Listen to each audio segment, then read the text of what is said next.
ক্ৰীড়া বাৰ্তা।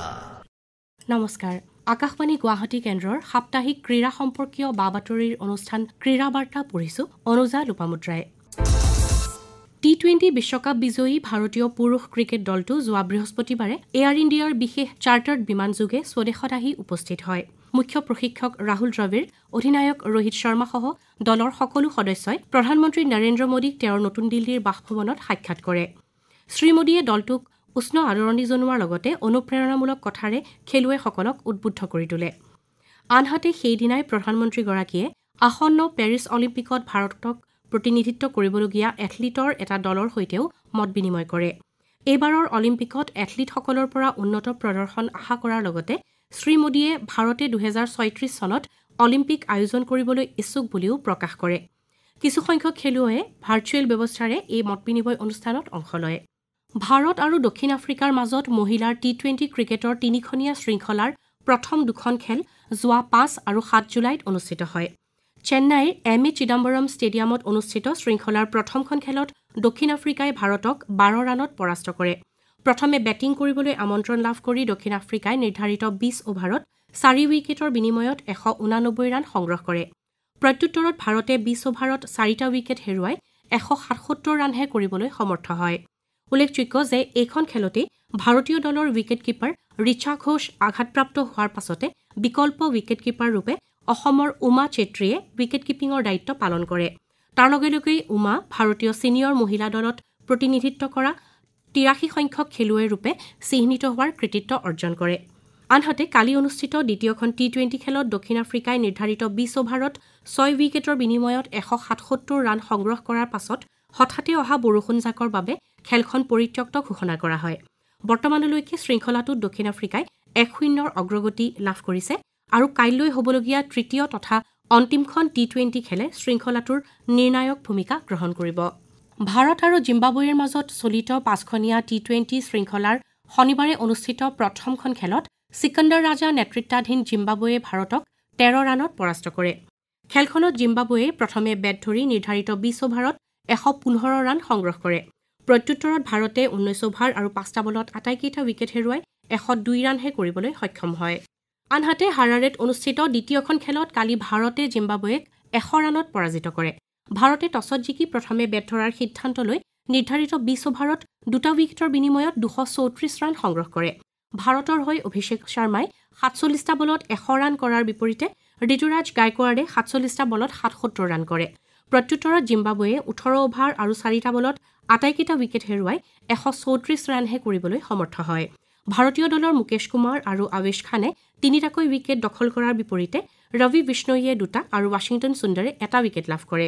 ইয়াৰ লগে লগে ভাৰতে 5খনীয়া টি-20 শৃংখলাটোত 1-1 সমতা স্থাপন কৰে।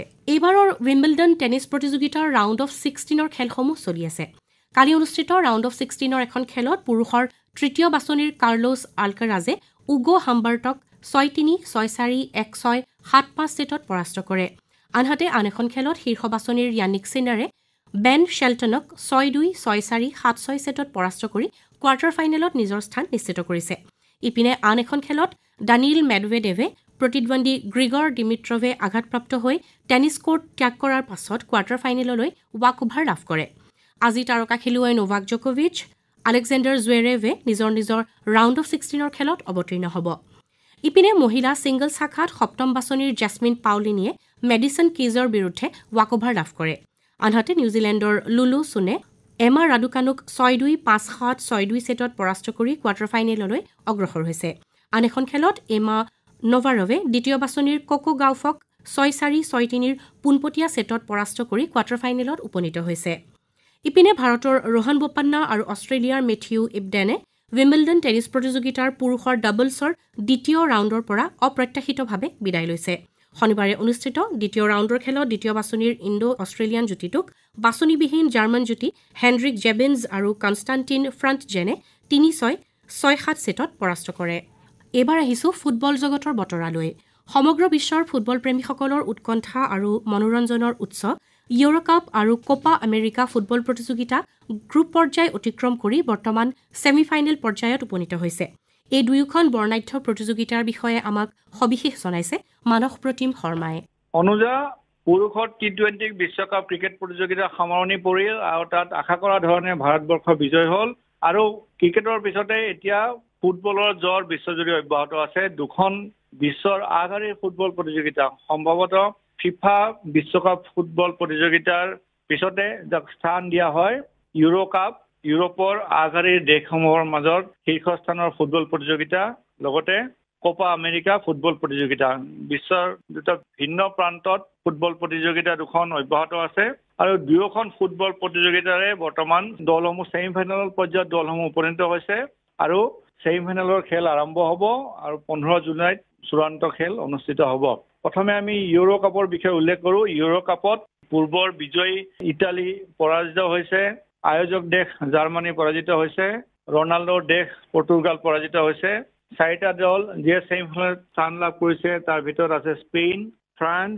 নেদাৰলেণ্ড আৰু ইংলেণ্ড এতিয়া ফ্ৰান্সে স্পেইনৰ বিৰুদ্ধে ছেমিফাইনেলত প্ৰতিদ্বন্দ্বিতা কৰিব আৰু নেদাৰলেণ্ডছে ইংলেণ্ডৰ বিৰুদ্ধে প্ৰতিযোগিতাৰ ছেমিফাইনেলত অৱতীৰ্ণ হ'ব এই প্ৰতিযোগিতাত যোৱাবাৰ ইটালীৰ হাতত ঘৰুৱা দল ইংলেণ্ড পৰাজিত হৈ ৰানাৰ্ছ আপত সন্তুষ্ট থাকিবলগীয়া হৈছিল এইবাৰৰ ফুটবল প্ৰতিযোগিতাত দেখা গৈছে যে ইউৰোপৰ আগশাৰীৰ দেশসমূহৰ খেলুৱৈসকলে বিভিন্ন ক্লাব প্ৰতিযোগিতাত অংশগ্ৰহণ কৰাৰ পিছত এই ইউৰো কাপলৈ আহিছে আৰু এবাৰ কেইবাগৰাকী নতুন খেলুৱৈয়ে উদীয়মান খেলুৱৈৰ প্ৰতিভা আমাৰ সন্মুখলৈ আহিছে এই বিষয়ে ক'ব পাৰি প্ৰধানকৈ স্পেইনৰ দলটো দলগত হিচাপে স্পেইনে খুব সুন্দৰ প্ৰদৰ্শন কৰিছে এই পৰ্যন্ত প্ৰতিযোগিতাৰ এখন খেলতো পৰাজিত হোৱা নাই আৰু নেদাৰলেণ্ডছৰ দলটো যদিও নেদাৰলেণ্ডছত 3-4 গৰাকী ইউৰোপৰ আগশাৰী খেলুৱৈ আছে কিন্তু দলগতভাৱে তেওঁলোকে সুন্দৰ প্ৰদৰ্শন কৰি ছেমিফাইনেলত স্থান লাভ কৰিবলৈ সক্ষম হৈছে ইংলেণ্ডৰ দলটো অতি শক্তিশালী অতি নামী দামী খেলুৱৈ আছে যদিও তেওঁলোকে খুব সংঘৰ্ষ কৰি তেওঁলোকে খুব প্ৰতিদ্বন্দ্বিতাৰ মাজেৰে স্থান অৰ্জন কৰিছে তেওঁলোকৰ প্ৰতিযোগিতা সহজ হৈ থকা নাছিলে ফ্ৰান্সৰ খেলুৱৈ এমবাপে এই পৰ্যন্ত নকআউট পৰ্যায়ত খুব সাংঘাতিক প্ৰদৰ্শন দেখা নাই অৱশ্যে যিদৰে কোৱা হয় যে নামী দামী খেলুৱৈসকল ডাঙৰ খেলৰ বাবে বাকী থাকে গতিকে ছেমিফাইনেলত তেওঁলোকৰ প্ৰদৰ্শন চকু থাকিব কোপা আমেৰিকাত অতি শক্তিশালী দল লেটিন আমেৰিকাৰ পৰা ব্ৰাজিলে সমগ্ৰ বিশ্ব ফুটবলৰ এসময়ত প্ৰতিনিধিত্ব কৰিছিল সেই ব্ৰাজিল কোৱাৰ্টাৰ ফাইনেলত পৰাজিত হৈ প্ৰতিযোগিতাৰ পৰা বাহিৰ হৈছে এতিয়া কানাডা আৰ্জেণ্টিনা ইউৰুগুৱে আৰু কলম্বিয়া তেওঁলোক ছেমিফাইনেলত প্ৰৱেশ কৰিছে আৰু যোৱা বিশ্বকাপ ফুটবলৰ দৰে এইবাৰো আৰ্জেণ্টিনাৰ তাৰকা খেলুৱৈ লিঅনেল মেছি প্ৰদৰ্শনে সকলোকে আকৃষ্ট কৰিছে আৰু আৰ্জেণ্টিনা দলটো এক দলগত হিচাপে প্ৰদৰ্শনত খুব সুন্দৰ প্ৰদৰ্শন দাঙি ধৰি তেওঁলোকে ছেমিফাইনেলত প্ৰৱেশ কৰিছে আৰু ছেমিফাইনেলত তেওঁলোকে কানাডাৰ বিৰুদ্ধে প্ৰতিদ্বন্দ্বিতা কৰিব উল্লেখ কৰিলে ব্ৰাজিল দল পৰাজিত হৈছে আগশাৰীৰ দল পূৰ্বে বিশ্বকাপ বিজয়ী ইউৰুগুৱে দলটো এইবাৰ ছেমিফাইনেলত স্থান লাভ কৰিছে সেইদৰে কলম্বিয়া স্থান লাভ কৰিবলৈ সক্ষম হৈছে গতিকে দুয়োখন আগশাৰীৰ প্ৰতিযোগিতাৰ ছেমিফাইনেলৰ খেলসমূহ অনুষ্ঠিত হ'ব আমি সকলোৱে খেল উপভোগ কৰিবলৈ বাট চাম আৰু সকলোৰে চকু থাকিব যে দুয়োখন আগশাৰীৰ প্ৰতিযোগিতাৰ চূড়ান্ত বিজয় কোন হয় গুৱাহাটীৰ ফুটবললৈ গতিশীলতা অনাৰ বাবে গুৱাহাটী ক্ৰীড়া সন্থাই কালিৰে পৰা নেহৰু ষ্টেডিয়ামত ল'ৰা আৰু ছোৱালীৰ দুসপ্তাহজোৰা গ্ৰীষ্মকালীন ফুটবল প্ৰশিক্ষণ শিবিৰ আৰম্ভ কৰিছে শিবিৰটোত প্ৰশিক্ষক হিচাপে স্বাৱন থাপাই যোগ দিছে ৮০ গৰাকী খেলুৱৈয়ে যোগদান কৰা এই শিবিৰটো কালি প্ৰাক্তন ৰাজ্যিক খেলুৱৈ তথা গুৱাহাটী ক্ৰীড়া সন্থাৰ প্ৰাক্তন ফুটবল সম্পাদক হেম দাসে উদ্বোধন কৰে সাপ্তাহিক ক্ৰীড়া বাৰ্তা শুনিলে যুগুতালে অনুজা লোপামুদ্ৰাই অনুষ্ঠানটিৰ প্ৰযোজনা আকাশবাণী গুৱাহাটী কেন্দ্ৰৰ আঞ্চলিক বাতৰি বিভাগৰ সহযোগিতা আগবঢ়ালে অপূৰ্ব মালিয়ে পৰৱৰ্তী ক্ৰীড়া বাৰ্তা শুনিবলৈ পাব অহা সপ্তাহৰ আজিৰ এই একেই সময়তে নমস্কাৰ